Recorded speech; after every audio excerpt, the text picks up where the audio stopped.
Let's pay homage to the Buddha, the fully enlightened one.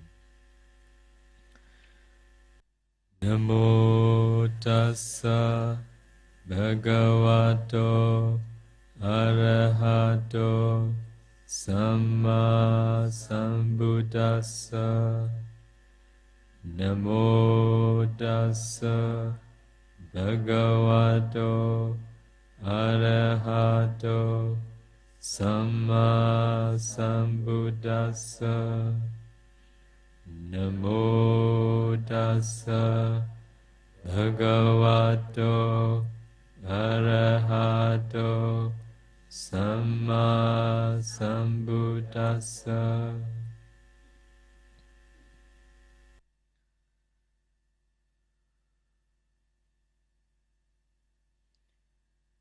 I will pay respect to Buddha.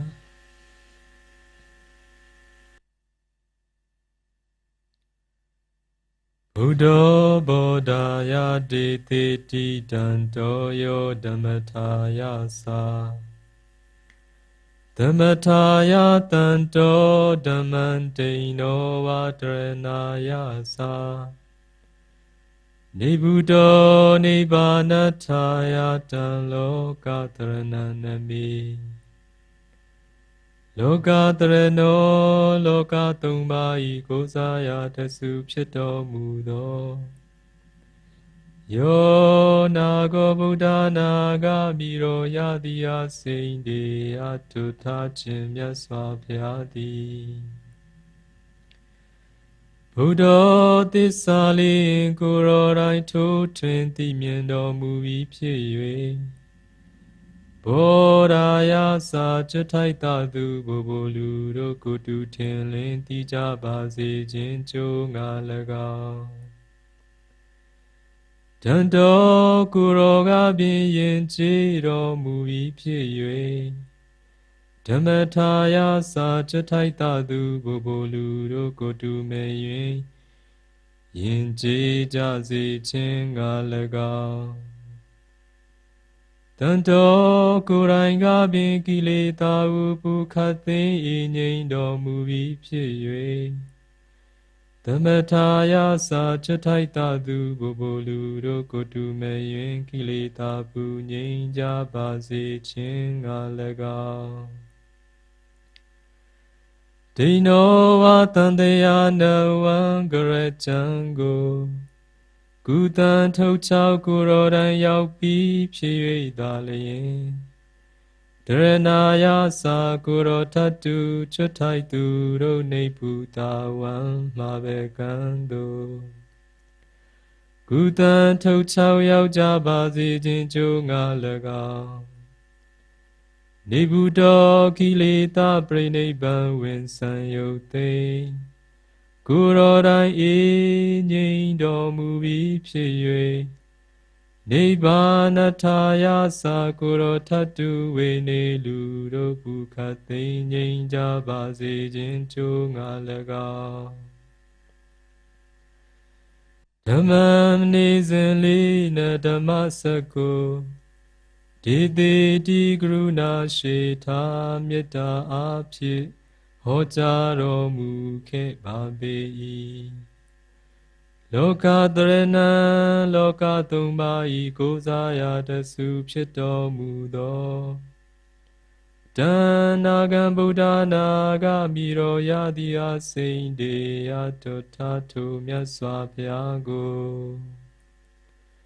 နမေနမာမိကိုနှုတ်နှလုံးသုံးစုံပြောင်းပြောမံကိုလျှော့၍ကတော့မြတ်နိုးလက်ဆုံမိုး၍ရှိခိုးညိုပါ၏မြတ်စွာဘုရားမြတ်စွာဘုရား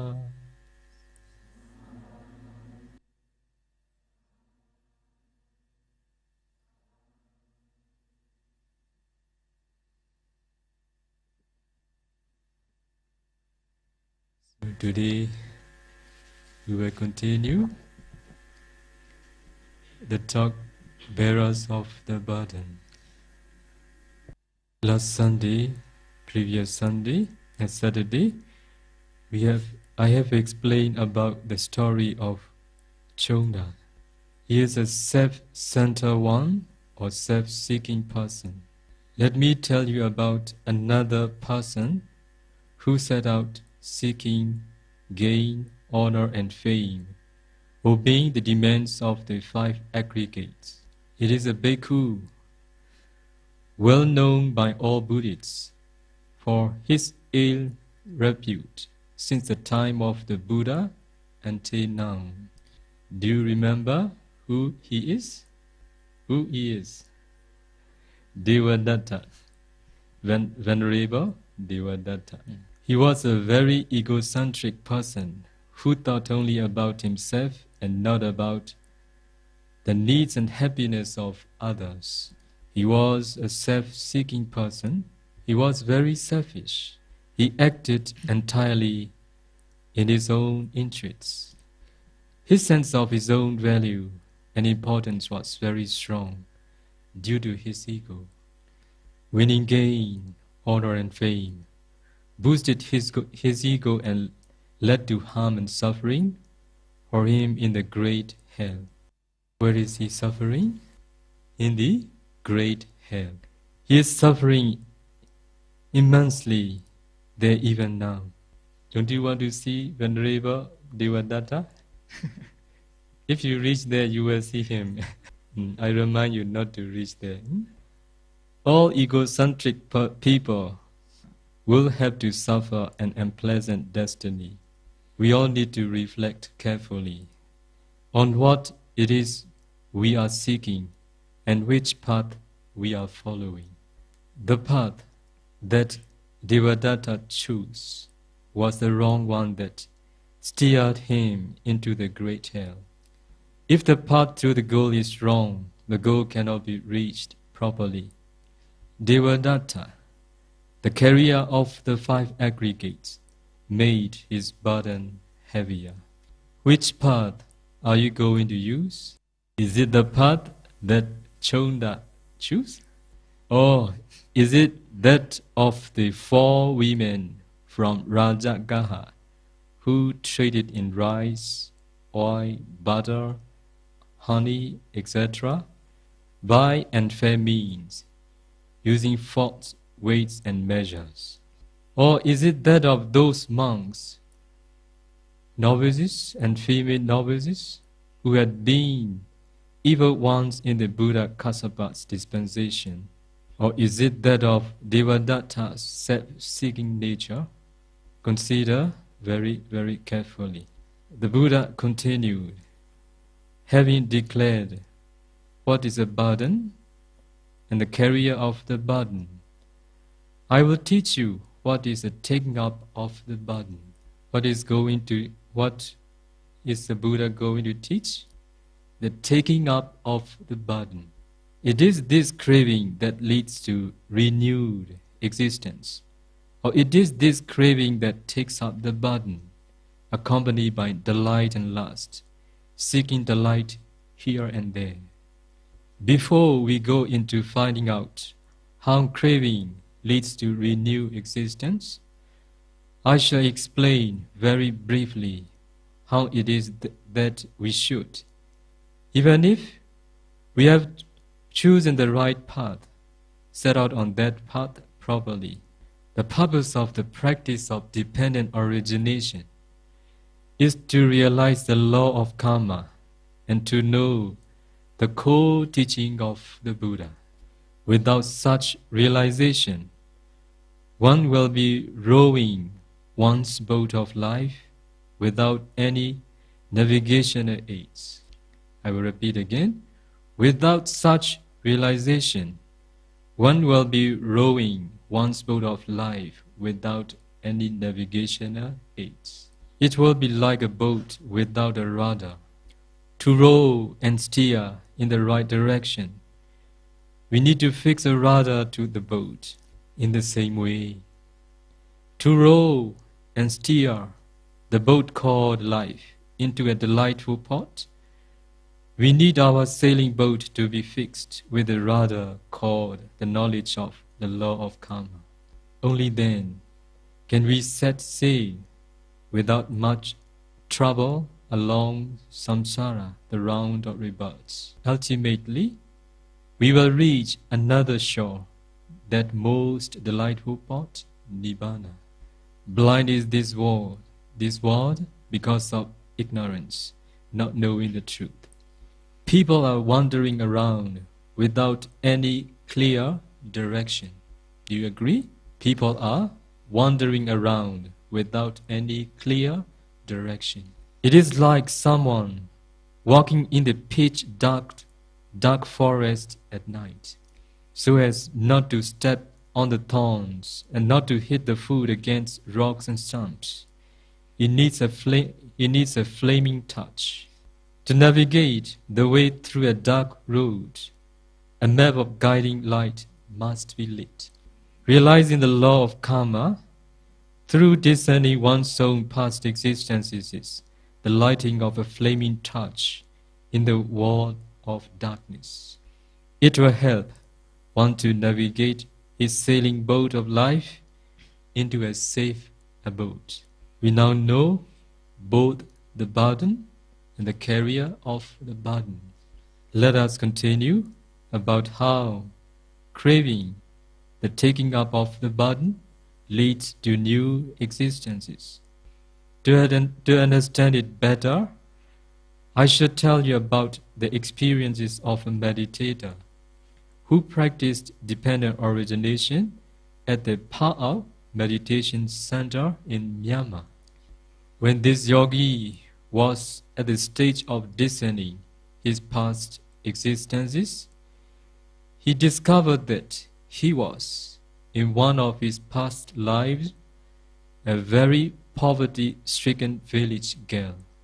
One day, she made offerings of drinking water and wild flowers at a pagoda. At that time, she made an aspiration, saying, "May I be reborn as a rich man due to this offering." Now, according to the Buddha, the last object that appears at the near-death moment is responsible for the next new existence. If the object is a wholesome one, it gives its result in a good realm. And if the object is an unwholesome one, he or she will be reborn in a bad realm. So that's why the near-death moment object is very important. Fortunately for the girl, the wholesome object that reappeared in her mind at the near-death moment was the vision of the offerings and the wish that she had made at the pagoda. And so, she was reborn as a man who came to be very wealthy. Owing to her craving for a rich man's life, she had taken up a new burden. That is the reason why the Buddha said, it is this craving that causes the taking up of a burden, new and new 5 aggregates. He was living a worthy life, and he used to make offerings to the poor. Although he was satisfied with his life this time, he could not live it forever. So one day, as he lay on his deathbed, he heard his sons and daughters quarreling about their inheritance. What did he hear at the near-death bed? His sons and daughters quarreling about their inheritance. Thus, he felt very upset and died in anger. I think we can say that there may be some in this audience who may suffer a similar fate. Parents love their sons and daughters very much. They may consider their children as treasures. However, uncertain is the mind of people. Uncertain is the mind of people. They behave foolishly due to ignorance and craving. As you have just heard, It was deeply upsetting for him that his sons and daughters were quarreling about inheritance at a time when their father was about to die. It was very shocking. Due to their inconsiderate misbehavior, their father died with anger, and he had to carry the heavier burden of an animal's 5 aggregates, that of a snake. The nearest cost for having to carry the burden of the snake was his disappointment in his own sons and daughters. If we happen to die with attachment to our sons and daughters, we also will fall into one of the 4 woeful states.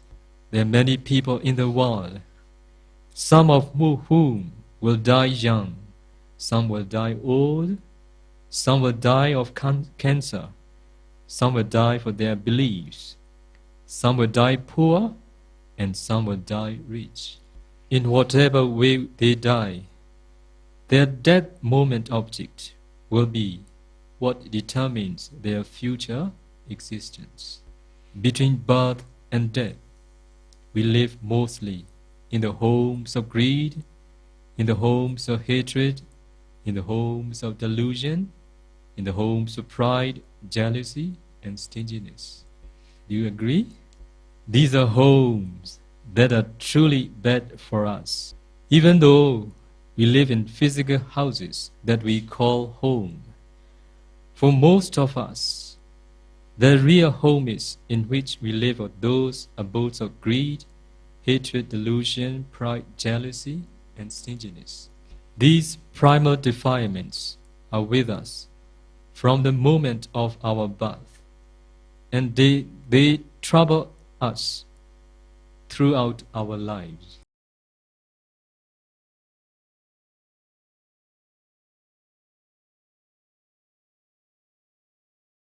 Most of us, unfortunately, are caught in their grip. They indeed become our real home. The Dhammapada commentary says, for the heedless, the 4 woeful states are like their permanent home. For whom the 4 woeful states are like their permanent home? For the heedless, the four woeful states are like their permanent home. Who are heedless? Who are called a heedless person?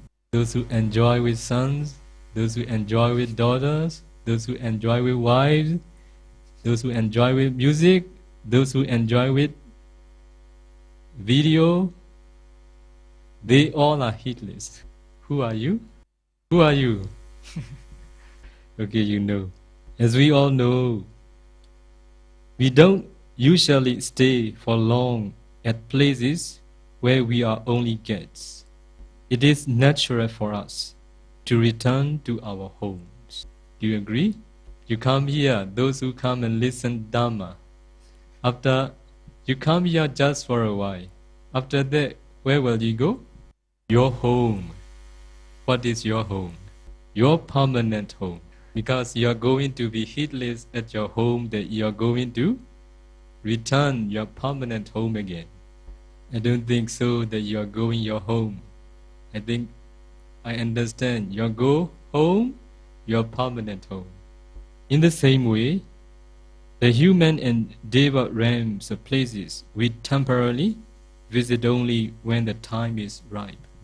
Sooner or later, because of our defilements, we have to return to our real home somewhere in the 4 woeful plains. Now you see the returning of the rich man to his real home, the animal realm again. As a snake, she lived in the forest. The prey she liked best to feed on was rabbit. She would hunt rabbits for her food most of her life as a snake. The attachment to the flesh of the rabbit was so strong that it caused the image of a rabbit to appear in her mind when she, as a snake, was about to die. Consequently, she was reborn in the next existence as a rabbit. Let me ask you a question. Do you like fried chicken? Do you like chicken soup? And do you also like chicken thigh? I suspect that most of you do. Is it possible to be reborn as a chick simply because of being attached to the chicken meat? Yes, it is possible. If you like beef, you may be reborn as a calf too, which is usually stronger.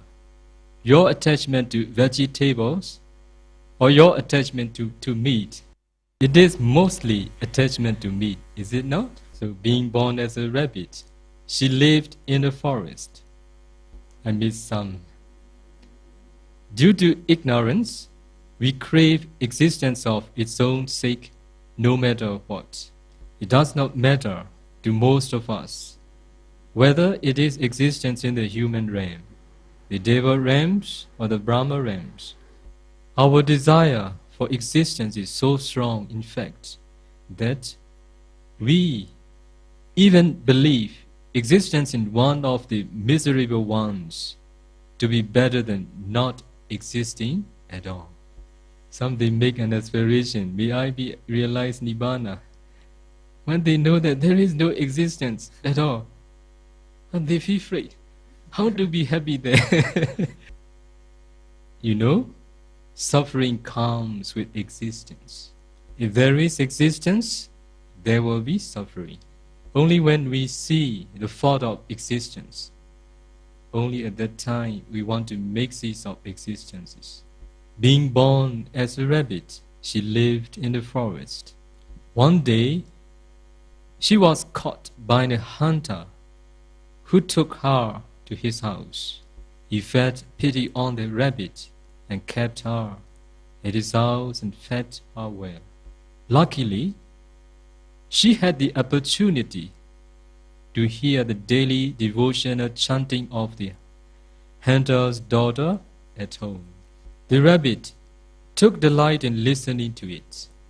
Though she was unhappy living in a house, the rabbit took delight in listening to it. As it is natural for forest-dwelling animals to enjoy living in the forest, with the feeling of despair, the rabbit grew very thin and got sick. Finally, she died. Just as she was about to pass away, she saw a dark-skinned old man of Indian features walked past the house. What did he see when he was about to die? She was about to pass away. She saw a dark-skinned old man of Indian features walked past. Due to ignorance, she instantly became attached to him. Fortunately, the object that appeared at the near-death moment was a delightful feeling that arose when she heard the devotional chants. If at the near-death moment, if you remember your sons, you cannot be reborn as a human. The near-death moment object must be wholesome objects. Now, she attached to the Indian features man, but the last moment is hearing the devotional chants. That feeling caused her to be reborn as a man with Indian features and complexion in the next life. According to the commentary, an ordinary dying person is much like a drowning person. Why a person is drowning? He hopes for someone or something that will save him. At the time, if he should see either a dead body or a thick piece of wood floating by in the river, he will reach out for it and grabs onto it. He would not have the strength to reject it should it be a corpse. Under the circumstances, he would surely cling onto it no matter what it may be. His main object is to save his own life. Do you get the meaning? In the same way, if an ordinary dying person sees either an unwholesome object or a wholesome one at the near-death moment, he will firmly grasp it. He does not have the strength to reject it for being an unwholesome one. He will surely grasp it no matter what the circumstances. His main object is to receive a new life on leaving the old one due to craving for existence. Now you see how this craving fuels a new existence. We are enslaved by craving. The Buddha continued, this craving seeks the light here and there. How does this craving seek the light here and there? Let me ask you some more questions. How do you think? Does a dog enjoy its life or not? Sure, it enjoys its life. How about monkeys? Sure, they enjoy their lives too. There is nobody who doesn't take delight in his or her life. To make this more understandable, I will explain how this craving enjoys life here and there. Long, long ago, King Asaka was ruling Pataliputra in Kasi. His chief queen, Upri, was very dear to him. Who was his queen? Queen Upri. She was very charming, graceful, and most beautiful, and the king loved her intensely. But unfortunately, she died in her early years. At her death, the king was overcome with grief and became despondent. The demise of a king or queen is traditionally described in our own language as his or her going to heaven. The death of a queen or the death of a king is traditionally described in our language as his or her going to heaven. Did she go to heaven now? In this instance, though she had failed to reach there, being separated from those we love is suffering. It was a deeply sad occasion for the king. His emotional feelings were so strong that he had her body embalmed with oil laid in a glass coffin and placed under his bed. He refused to eat. He kept on weeping and wailing.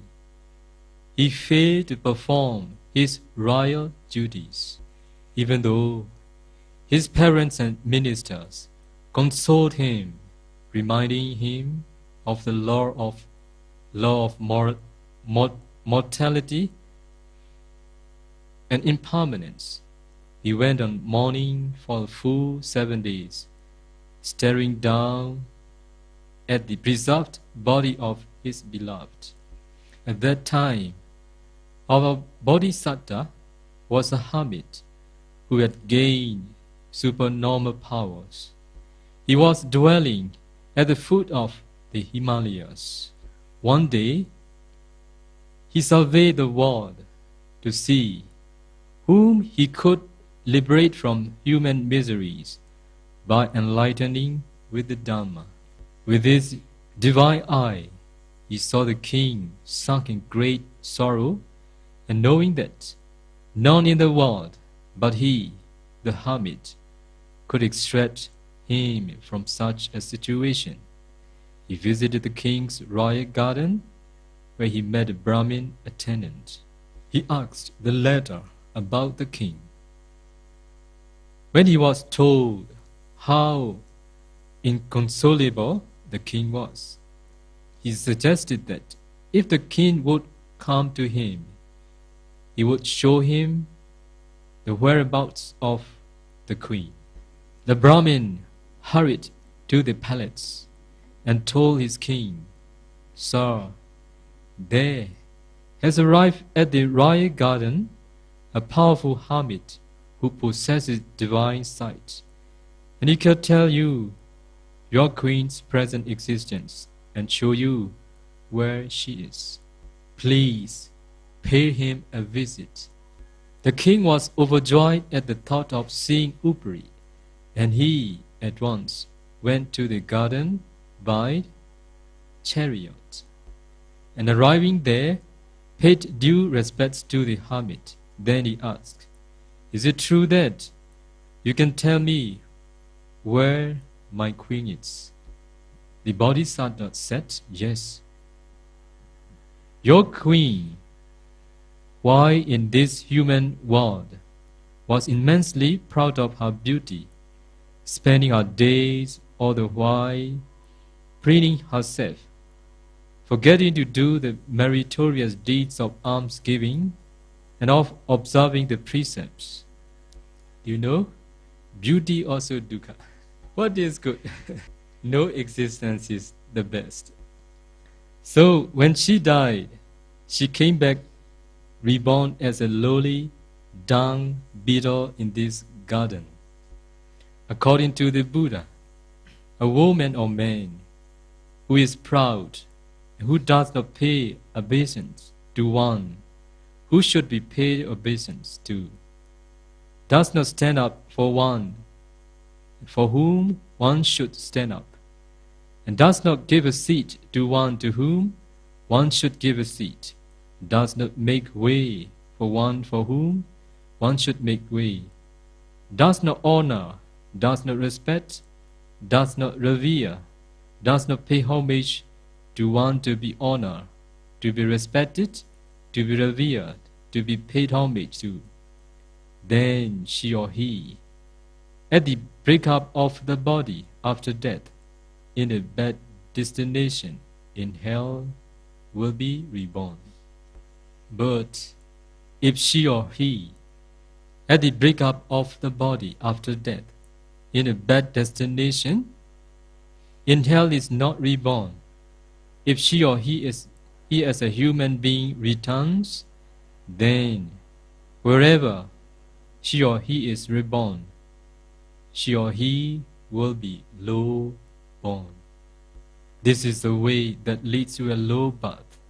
That is, one leads his life in a stubborn and proud manner. Then who are those to be honored, respected, revered, and pay homage to? Those who are elder and senior.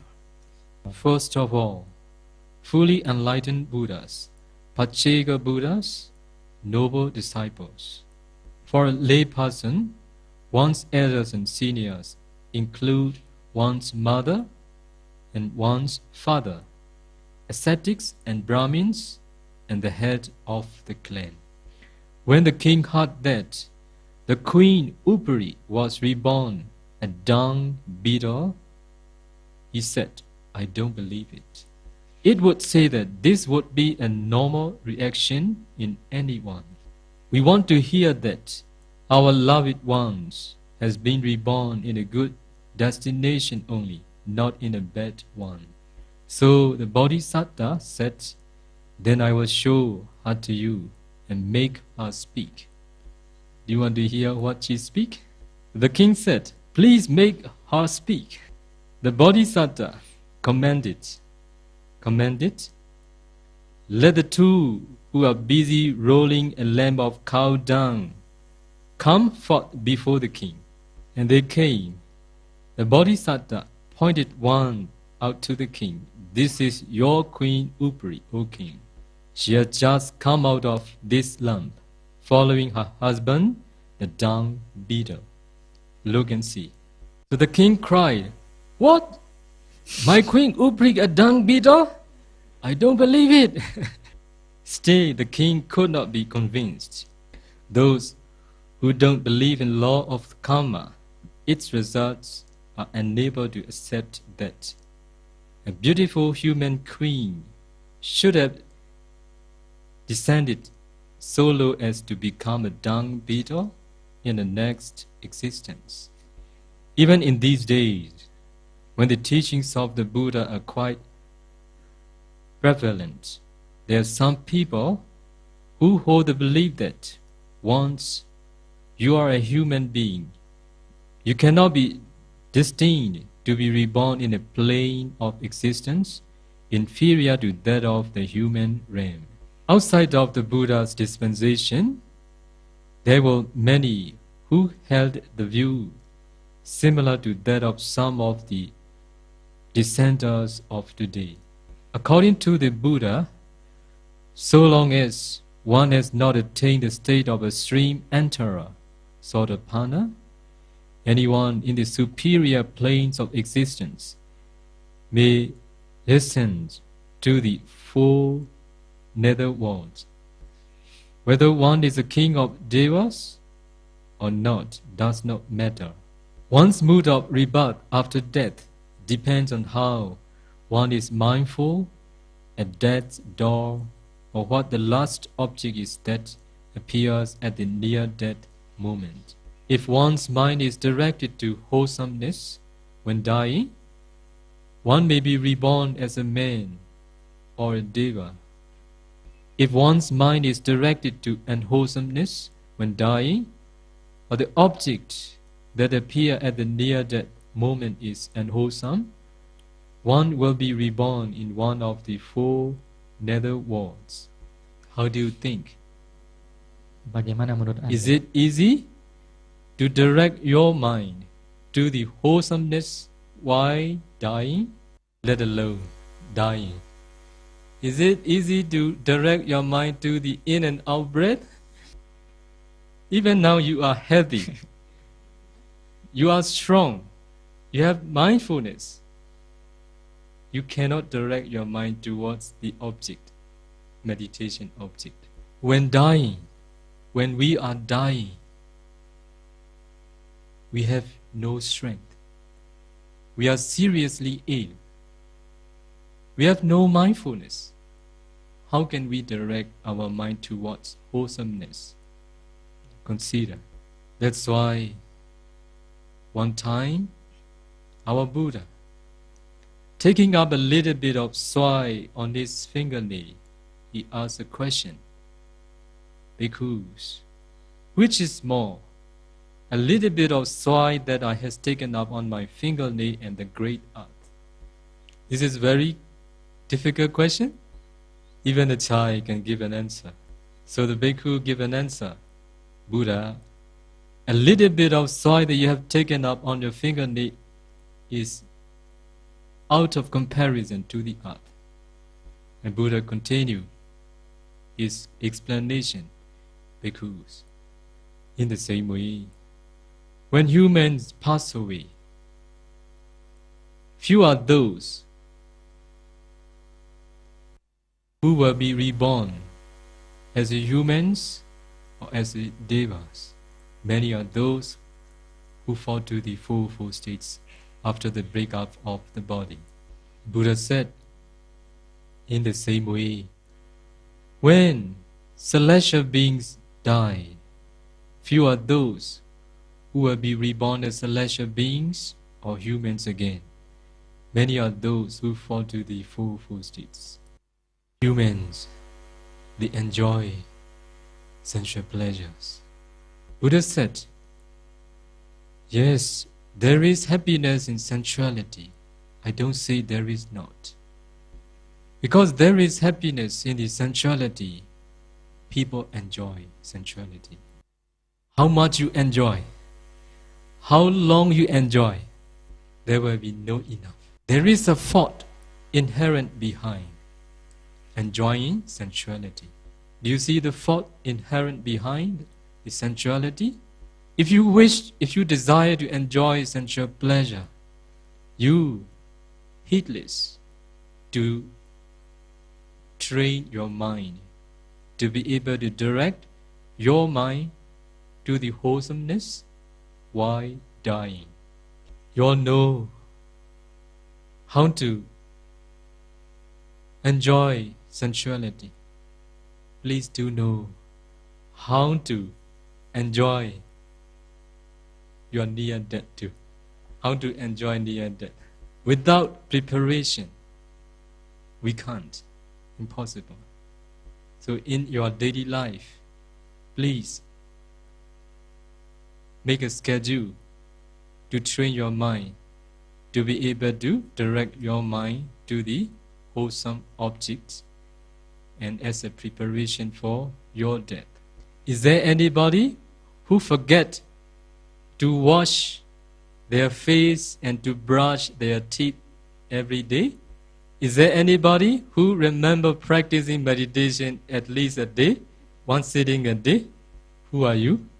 Who never forget to brush your teeth and wash your face? Who always forget to sit on, directing your mind on the wholesomeness? Now, what we are talking about.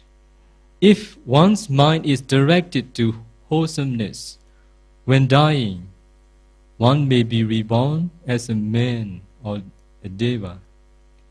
If one's mind is directed to unwholesomeness, when dying, the object that appear at the near-death moment is unwholesome, one will be reborn in one of the four nether worlds.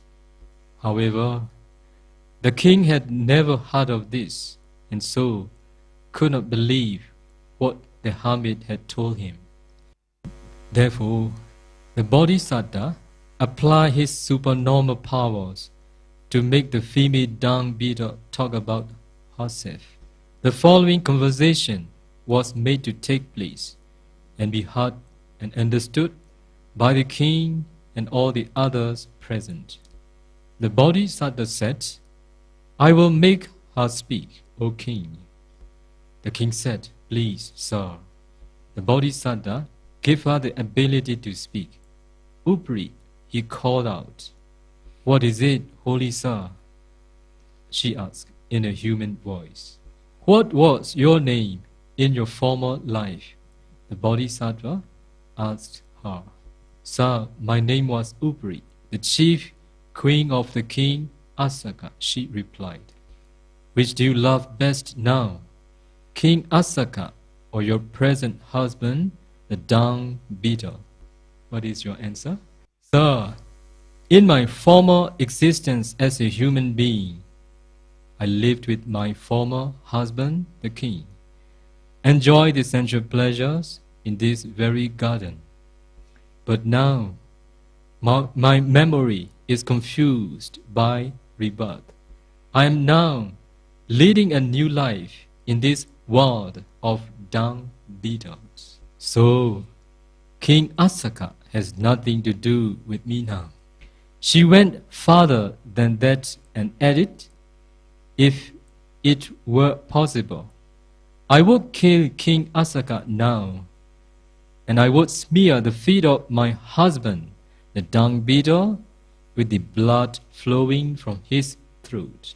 This she said in the midst of the king's retinue, and she uttered these verses in a human voice. "Once with the great King Asaka, who was my husband dear, beloved and beloved, I walked about this garden here. But now, new sorrows and new joys have made the old ones flee, and dearer far than Asaka, my beetle is now to me." When King Asaka heard this, he felt guilty and full of remorse then and there. He ordered the queen's body to be removed at once. Then the king paid respects to the Bodhisattva and returned to the palace. He married another queen and reigned over the country happily. Do you like it? The king had deceived himself. True? So too are we all deceiving ourselves. We have enslaved ourselves to this thirst that is craving. To fulfill the demands of craving, the king had clung onto Queen Upri. When she slipped from her grasp, he felt shaken. He couldn't give up his attachment to her immediately. When there is still hope of something from someone, people try to show a trace of attachment. Let me repeat again. When there is still hope of something from someone, people try to show a trace of attachment. If the hoped for dream of a long life together is lost, people adjust themselves to living alone or with others after the death of the beloved one. We now see how the king had adjusted to his life after the queen's death. He replaced her with a new queen. There is no true love between man and woman, only attachment. That is why I said, the king deceived himself, and almost all of us are also deceiving ourselves. We are enslaved to this thirst, that is craving. When anyone dies after death consciousness, without any interval whatsoever, immediate conception takes place somewhere in the human world or in one of the four woeful states. Sometimes appearance occurs in the Deva realm. Devas don't need to go through a 9 or 10-month gestation period in a mother's womb. At the moment of their appearance in the Deva realm, they are born fully formed with adult bodies. Those left behind are still lamenting, weeping and wailing. Be aware of it. The departed one has forgotten us and is now happy with a new one somewhere else, enjoying the sensual pleasures there. We have now seen when Upri was a queen, she enjoyed the life of a queen. And when she was born a female dung beetle, she enjoyed that life too. I believe. What do I believe?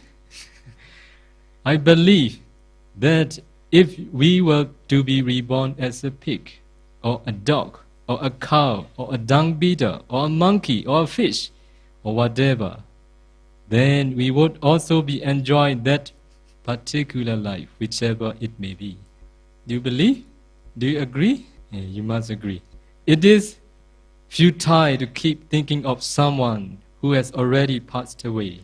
It is just torturing oneself. It is wasting time.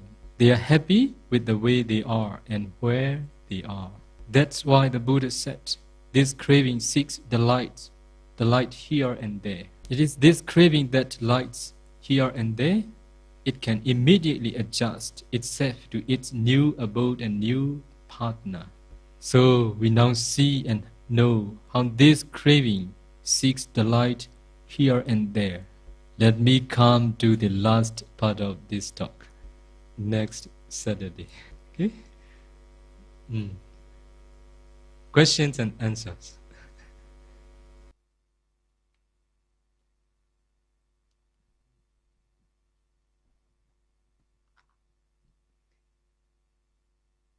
And thank you for a most powerful recount of Vito's life. I have two questions, and the first question is by an lay yogi to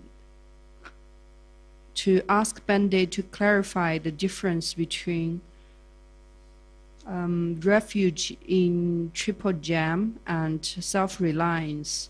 In particular, if triple jam, we cannot rely on triple jam, what does this refuge mean?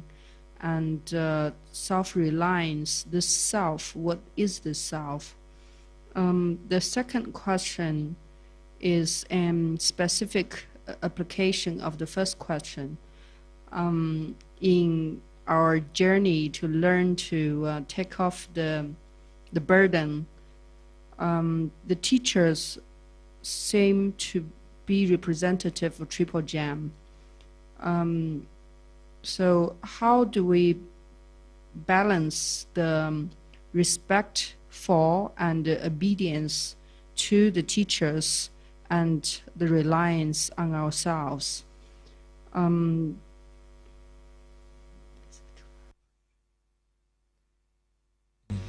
you should. The second part of part B of the second question is that how do we have wise attention, Yanesu Manaskara, about teachers so that it will facilitate our Dharma learning and practice? The first question.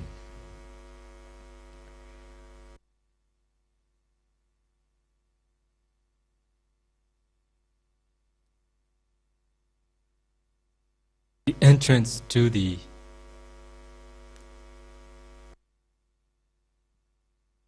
Buddha's teaching starts with taking refuge in triple gems.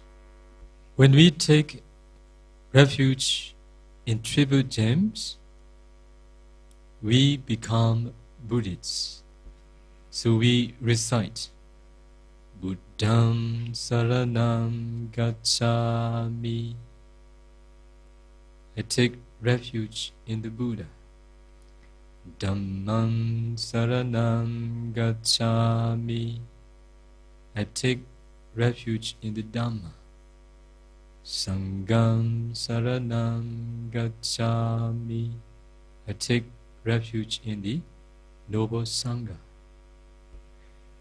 In a bathing, there is an entrance. Also, Buddha's teaching is like a bathing. There is an entrance, way to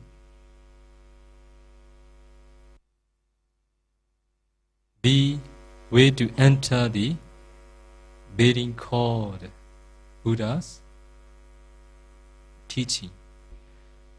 We say we take refuge in the Buddha, to the Dhamma, to the Sangha. But it doesn't mean just by taking refuge in Buddha, we can be free from suffering. This question arose because one day I have explained, quoting the words of the Buddha, be an island upon oneself. In Pali, Atta Dipa Bhikkhave, Atta Tarana Anenya Tarana. Dhamma Dipa Bhikkhave, Dhamma Tarana Anenya Tarana. What does it mean?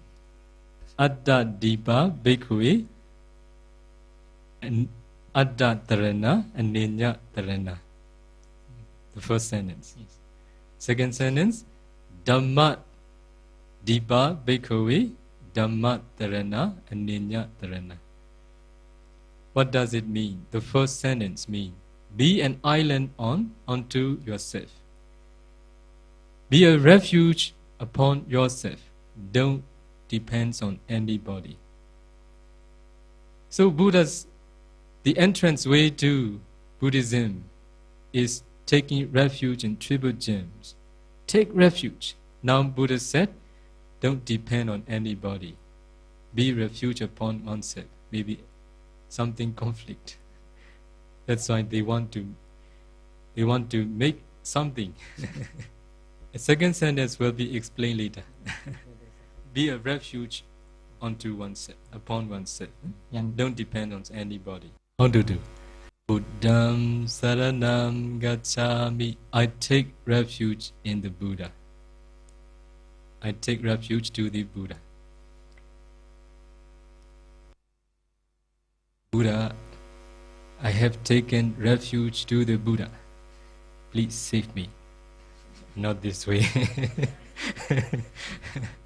Dhamma, I have taken refuge to the Dhamma. Sangha, I have taken refuge to this noble Sangha. Please save me. Not in this way. Why do the wish arise in our mind to take refuge in Tribhujan? Because the Buddha, the fully enlightened one, knower of all, share the Dhamma, the truth. Because of hearing the truth, we love the truth. We are seeking after the truth. That's why we take refuge to the Buddha, who shows us the right way, who teach us the truth. Dhamma is taught by him. Dhamma is the truth. Sangha is the representative of the Buddha, who share the Dhamma after Buddha's final Nibbana. Buddha teaches us what to do. Buddha teaches us what not to do. Buddha teaches us what is wholesome. Buddha teaches us what is unwholesome. Buddha teaches us the way leading to good realm, and Buddha teaches us the way leading to bad realm. Buddha teaches us the way leading to make an end of suffering. As the Buddha said, I'm the one who shows the way leading to Nibbana. You are the one who must practice for your attainment.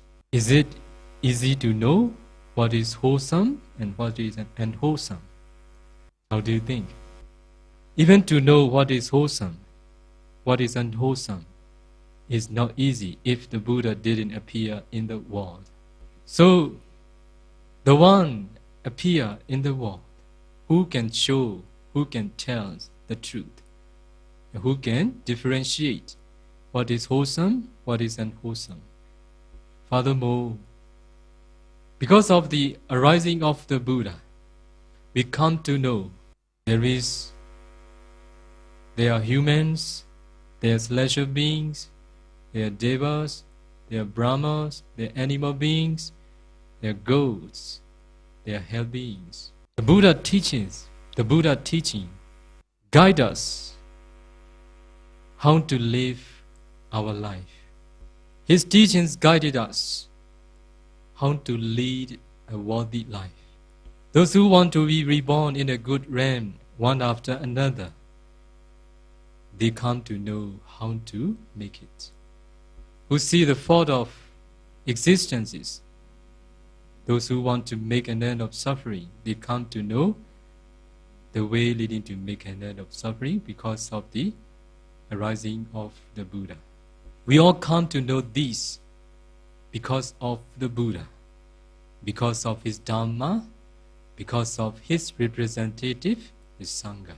Because of this reason, because of hearing, because of knowing all these, which appear in our mind, occur in our mind, to take refuge in the Tribhujan. There is no other persons who can teach this. There is no any Dhamma which is good at the beginning, good at the middle, and good at the end. There is the Dhamma taught by the Buddha is perfect one. There is no noble sanghas in other religions. There is only in the teachings of the Buddha because of practicing Eightfold Noble Path.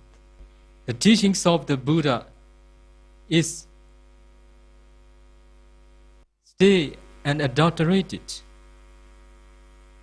The teachings of the Buddha is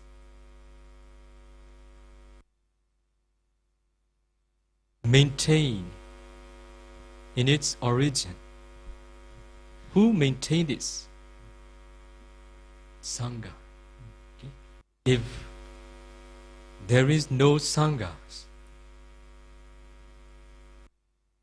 is it possible for all of us to hear such Dhamma? Who sustain the Dhamma? the order of Sangha. They are very grateful, not Revata. What I mean, the ancient Mahathera, they handed down from one generation to another, first orally, and then later written form.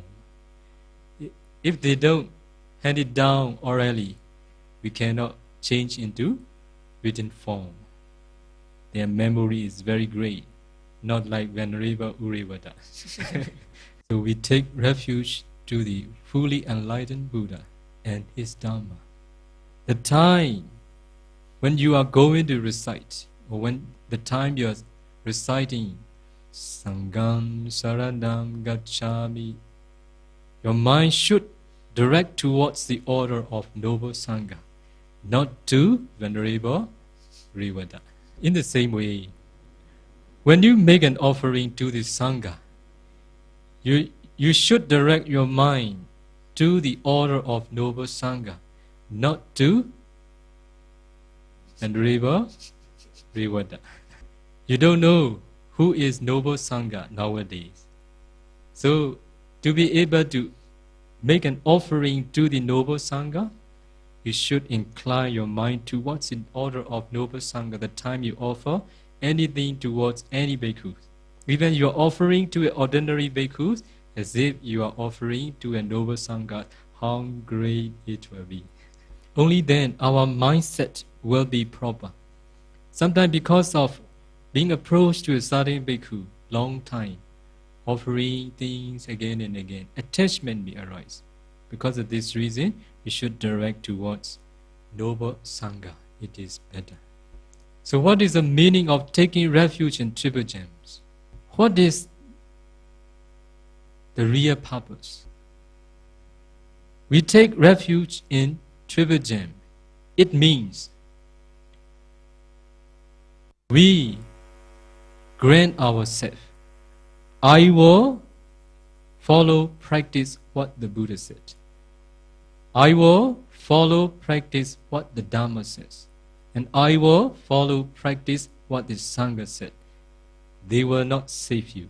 Buddha is not severe. We are not severe. Severe. Yeah, severe. Eh? Pronunciation true? Severe. Savior. Yeah, okay. So I will relate with the stanza taught by the Buddha, what I have already recited. Atta dipa bhikkhave atta tarana anenya tarana. Be an island upon oneself. Be refuge upon oneself. Be refuge unto oneself. And don't depend on anybody. And the Buddha continued another sentence. Dhamma dipa bhikkhave Dhamma tarana Dhamma sarana anenya sarana. It is the same meaning with the first one. The first phrase, Atta Dipa, is Dhamma Dipa. Second phrase, Atta Sarana, means Dhamma Sarana. The third one, Anenya Tarana, means Anenya Tarana is the same. Okay? So I will repeat again. Be an island upon Dhamma. Be a refuge on the Dhamma. And don't depend on anybody. Buddha teaches the Dhamma. Dhamma teaches the Dhamma. Sangha teaches the Dhamma.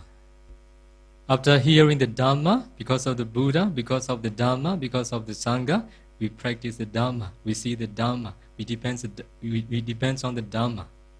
The Buddha teaches the Dhamma. The Dhamma teaches the Dhamma. Sangha teaches the Dhamma. After hearing the Dhamma, we know and see the Dhamma, and then we depend on the Dhamma. In accordance, is it any conflict between? Do you see any conflict between taking refuge in triple gem and don't depend on others, depend on Dhamma? Satisfied? Okay. That's why taking refuge in triple gem means just to depend on Dhamma after practicing and knowing and seeing the Dhamma as they really are. The gift of the Dhamma excels all the gift.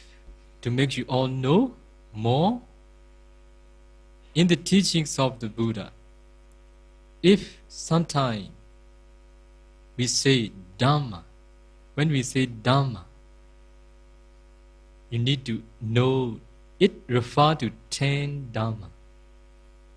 In the Radhana Sutta, do you remember the words Nava Lokuttara Dhammeti? Nava Lokuttara Dhammeti. Nava is 9, Lokuttara Dhamma is supramundane Dhamma, not mundane Dhamma. What is 9 kinds of supramundane Dhamma? There are 4 mega and 4 phala, 4 path knowledges, 4 fruition knowledges, and nibbana. It is 9 Nava Lokuttara Dhamma. So when we say Dhamma, sometimes it refers to 10 types of Dhamma. Put Pariyati Dhamma, learning. We must depend on Dhamma. Pariyati Dhamma, 4 path knowledges, 4 fruition knowledges, and nibbana. So all these 10 types of Dhamma derived from the Buddha, derived from the Dhamma, derived from the Sangha. That's why we take refuges in the Trivijan. Okay? Second question. This will be very long answer. Okay, I will try my best. Okay. Do you know there are the attributes of the teachers? How many attributes are there? Or in other words, the quality of the teachers. It is from Milena Panya, page number 101. So the name of the sutta is Acharya Guna. Acharya Guna. Acharya is teachers.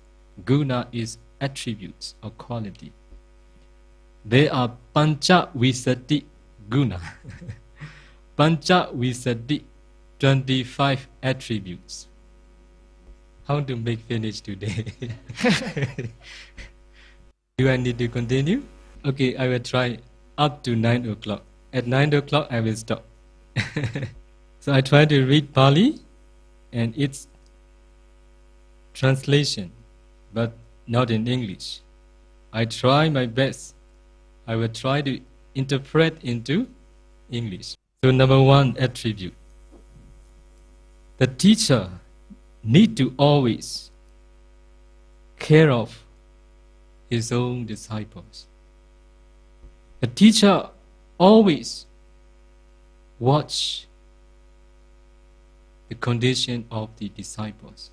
This is the first attribute. No? I'm saying it.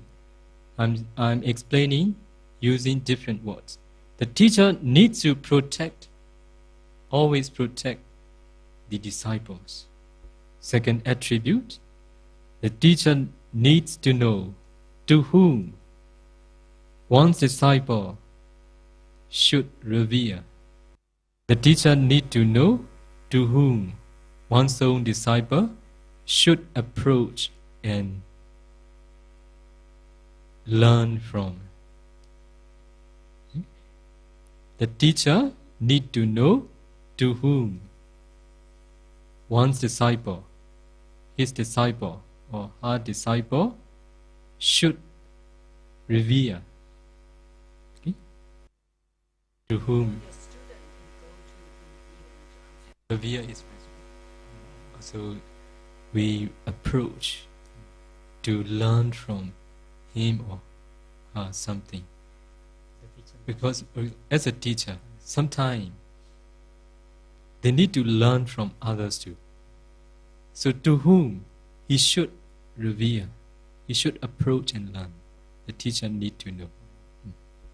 The teacher needs to know whether disciples give thorough attention towards what he or she is doing. The teacher need to observe whether disciples gives special attention or thorough attention to on what he or she is doing. Number 4, the teacher needs to know the shelter for the disciples.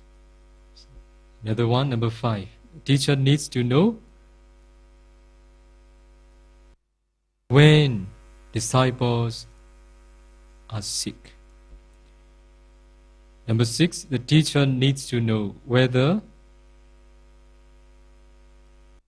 disciples receive food or not. The teacher needs to observe, needs to know whether disciples are improving or not improving. The teacher needs to know to share the food in time of need. Number 9, the teacher needs to comfort his disciples, saying, don't be afraid, you are improving. Number 10, the teacher needs to know who disciples associate with. The teacher needs to know his disciples' village associates. Village associates. Associates is person.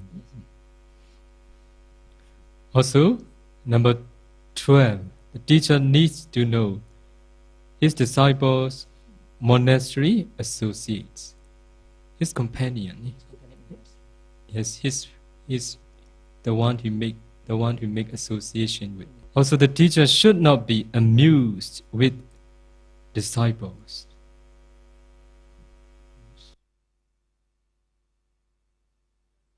What does that mean? The teacher should not laugh loudly and enjoy together with the disciples. Do you like if the teacher doesn't laugh with you? Laugh. Laughing. Oh, sorry, ketawa. Hey, what are you translating? Laugh. L-A-U-G-H. Laugh. Yeah. Also related to this one, I want to remind all the lay devotees. Don't want to make friendly relationship with the monks. Don't make what you say? And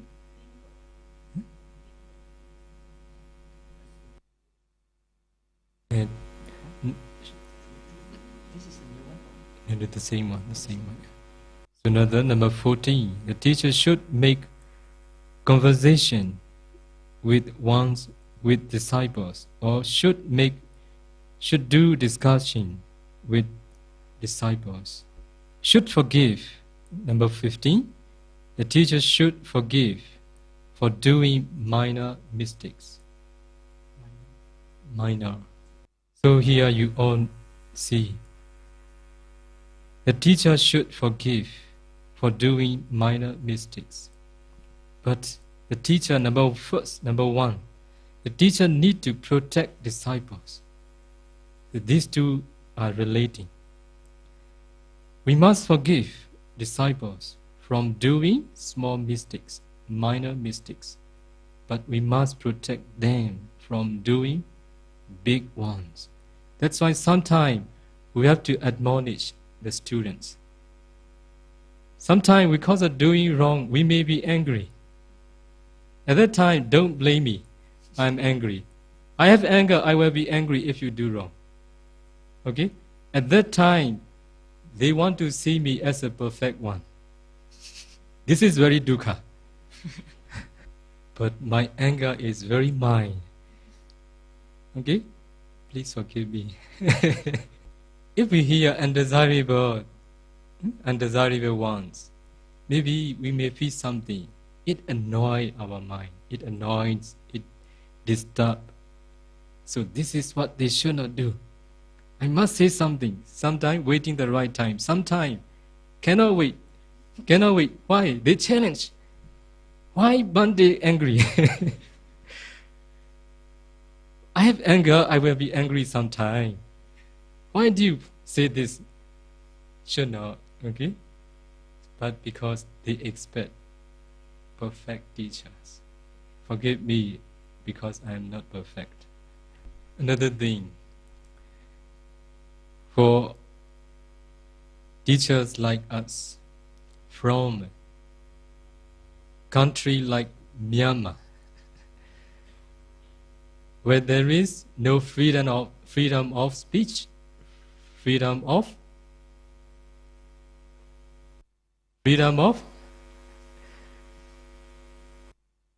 many. The way we grown up, the way we educate is very, very, very much different from many developed countries. As I told all of you in my Dhamma talk, when the elders say, when the seniors say, I don't reject them, but sometimes I take serious consideration to accept it only behind him. Because I don't want to make him feel something. Even something it is unacceptable. I just consider and I make my own decision to follow it or not to follow. There is no such education in our country, debate. No debate. That's why if we say something back, the elders doesn't like, senior doesn't like. So I am teaching foreigners for many years. The way they grown up, the way they educated, completely different from me.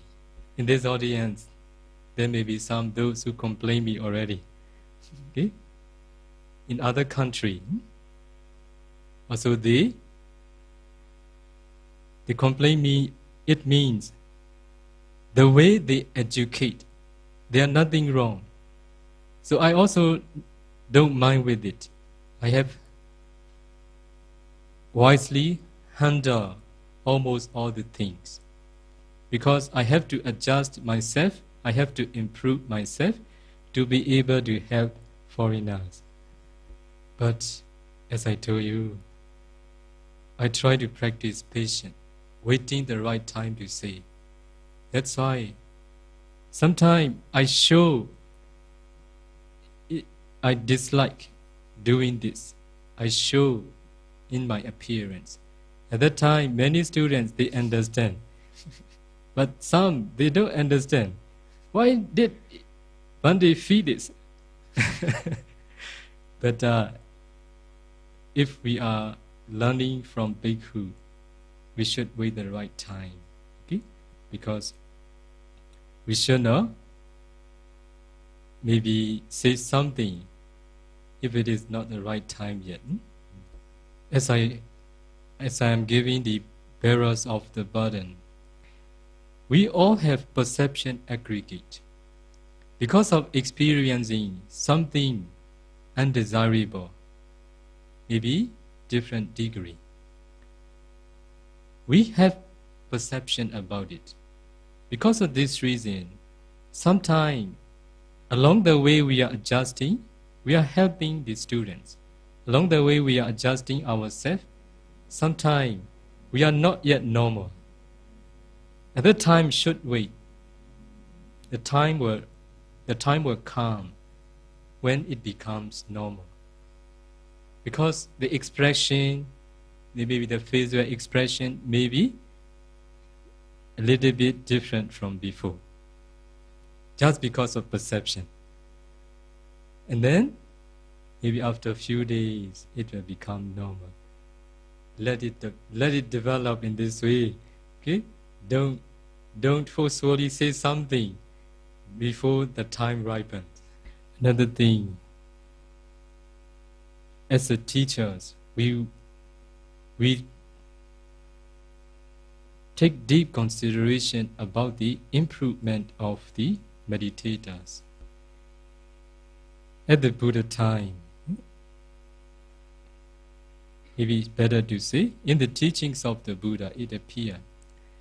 One day, very senior, maybe senior bhikkhu, like Mahathera, wanted to learn meditation from a novice. Novice is the one who enlightened already. Because of this reason, what did the novice do? Novice instructed the Mahathera to go down to the water. Please go down. Mahathera, go down. Come up. Come up again. Go down. Come up. Okay, you are ready to learn from me. Because humble, it is important. We take deep consideration about it, because if they don't listen to Dhamma, it will not be beneficial for them. Because of this reason, when we learn the Dhamma from the teacher is guiding these meditators well. At that time, we should listen and we should try to practice according to the instructions. Only at that time, our mindset will be ready and proper for our progress. So, along the way, we are helping meditators to be able to know and see the Dhamma. Both parties need to be very patient. Both parties need to join harmoniously, understanding, helping one another. Only then it will be good for realization of the Dhamma, and it will be convenient for the teachers too. Sometimes because of seeing improper response or something, at the time the teachers need to adjust very much. Are they ready to learn from me?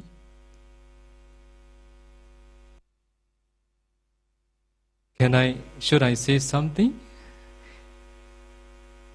The thought appear in the mind. How should I handle this problem? There are those who are listening all the time from me. They are very happy with my instructions. Now what happened? I didn't do anything wrong. Just I checked what they are practicing. And only when they come, sorry Bande, at that time, I got the way how to help them. I have only this wish. This is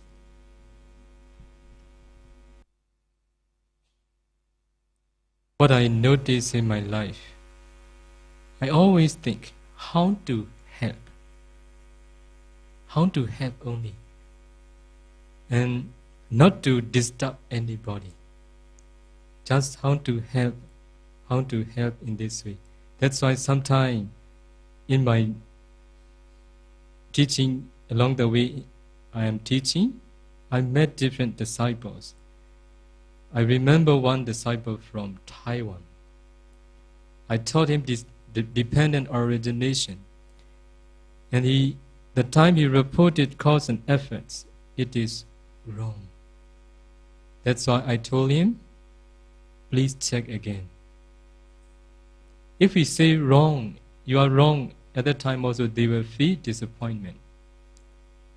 So cannot say. As the teachers need to be very careful. So that time, I told him, please check again. And then he told again, no, I'm right. This is true. No, please check again. Finally, he gave up learning from me because of ego. Because of ego. And then later, he learned from Paul Sayadaw. Paul Sayadaw correct him. No, no, do it again. And then he complained me, Venerable Revata taught wrongly. So at that time, I accept because I know that this will happen. Also, Buddha said, gives to those who wants, helps to those who need a help. We should not give a hand those who don't want. We should not give anything those who don't need. This is the way we should practice if we want to be a reasonable person. So another very important teachings of the Buddha. The one who takes the responsibility doesn't come to him or her is called a stupid person. The one who takes the responsibility doesn't come to him or her is a stupid one. If nobody, for example, if nobody asks me, I don't need to give an answer. If nobody asks me a help, I don't need to help them. Because that responsibility doesn't come to me. That's why only when in needs at that time, we need to say, we need to do, we need to help. Only at that time we can be a reasonable person, a wise person. That's why we need to watch our disciples' condition always. We need to protect our disciples from wrongdoing, something which will be harm and suffering for them. So at that time, maybe sometime we need to say something a little bit strongly, but sometimes we don't say anything. I would say two more. Number 16, the teacher should treat with respect. Should treat disciples with respect. Number 17, the teacher should keep unbroken responsibility of teachers to disciples. Do you get the meaning? Should keep unbroken responsibility of the teachers to the disciples. Do you get the meaning? So even we want to break down, even we don't want to break down our responsibility. It depends on teachers and disciples' relationship. Only if they need, we can keep unbroken responsibility of the teachers. This is important. Number 18 is the teacher should not make any secret action. Number 19, the teacher should teach without withholding. Do you get the meaning? Yes. The teacher should teach without withholding entirely what he knows. The teacher should help disciples with the development of skill and knowledge of the disciples with father-like mind. So father has the right to admonish the teachers, right?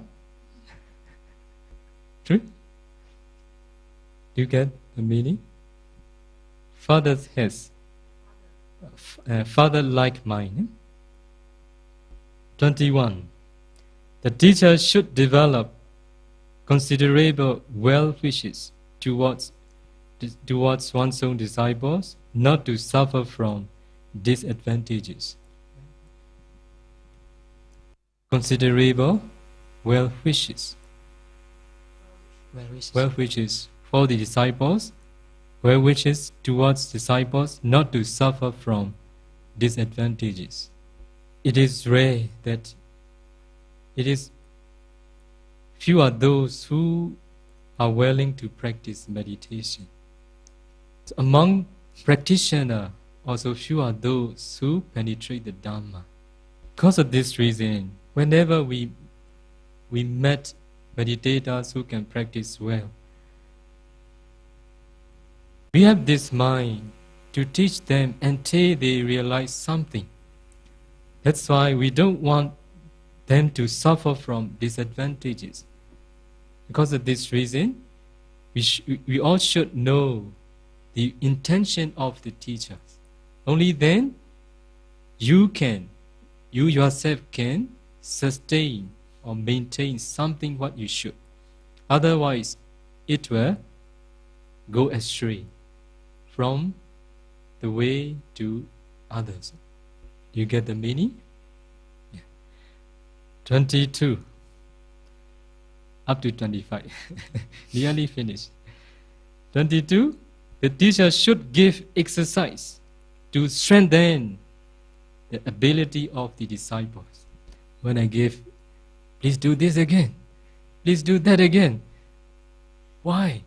Please don't do. The teachers are those who need to know how to treat them. No, please do. No, please do again. Good. They are looking at my face. Also, I am looking at them. How about their idea? Will they follow me? Will they listen to me? How difficult it is. When I notice that they don't want to do, they don't want to listen, then I feel something. My facial expression change a little bit. Don't feel unhappy. Okay, 23. The teacher should develop and change metta towards one's own disciple. Do you get the meaning? So here I want to share the words of, do you know Mark Twain or Mark Twain? Mark Twain. Mark Twain, yes. Mark Twain, maybe he wrote this sentence I like very much. I give Mark Twain. I like very much. Very helpful for me too. Walk like you don't need money. Walk like you don't need money. Second sentence, love like you have never been hurt. Okay? Love like you have never been hurt. Only then we can feel comfort. Okay, we must give metta towards all my disciples. Like we have been never hurt. Okay, only then we can prolong this propagation work. Otherwise cannot do. Another one, the last one, dance like nobody is watching. Okay, whatever we do enthusiastically, like nobody is watching. Only at that time we can do powerfully. Otherwise we cannot do. Although those who want to maybe give Dhamma talk in front of many people, dance like nobody is watching. Okay, number 24. The teacher should not give up when disciples encounter danger. This is one of the quality of the friendship. One of the quality. If we want to know someone is our real friendship or not, when we encounter danger, if they give up, they will not be. In time of need, the teacher should correct the disciples' vision and view by expounding the true Dhamma. In time of need, the teacher should correct the disciples' vision and view by expounding the truth, the Dhamma. Okay, today I will recite my last stanza. Let's stop here today. Hei toa kami pabe sein tu tanto gambira seindaka. Te to me pya nutai kawo pabe sita tu bedala. Tanto pya lea pisega ne riya nue lang oto shega durogang do di. Gambira seindaka nane re tatabo duigo nane swa chan sin chan gang window muja gong di pye.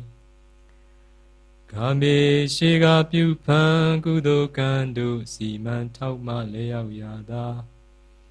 Nyala zani de chi chi nge ne.